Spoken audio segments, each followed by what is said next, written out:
నూతన సంవత్సర సందర్భంగా నిజామాబాద్ సిపి సాయి చైతన్య గురువారం చిన్నపిల్లల అనాథాశ్రమాలను సందర్శించారు. పిల్లలతో ఆప్యాయంగా ముచ్చటించారు. అక్కడి పిల్లలకు పెన్నులు, నోటు పుస్తకాలు, పండ్లు పంపిణీ చేశారు. పిల్లలు విద్యలో ముందుకు సాగాలని ఆకాంక్షించారు.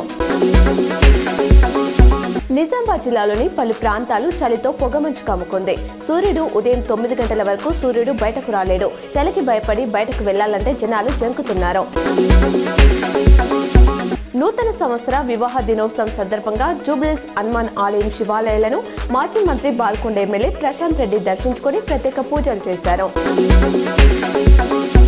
ఆర్ఎండ్బి శాఖలో ఖాళీగా ఉన్న 265 ఇంజనీర్ల పోస్టులను త్వరలో పూర్తి చేస్తామని మంత్రి కొమర్రెడ్డి వెంకటరెడ్డి తెలిపారు.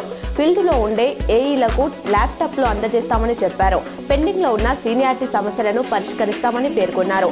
ఆర్ఎండ్బి ఇంజనీర్స్ డైరీ క్యాలెండర్ను ఆయన ఆవిష్కరించారు.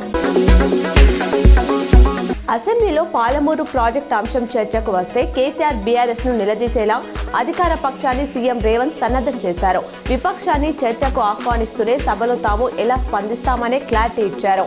కేసీఆర్ ని ఏ అంశాలపై ప్రశ్నించదలిచారో ప్రెస్ మీట్ పెట్టి మరీ వెల్లడించారు. సభలో సమాధానం చెప్పాలని సవాల్ చేశారు.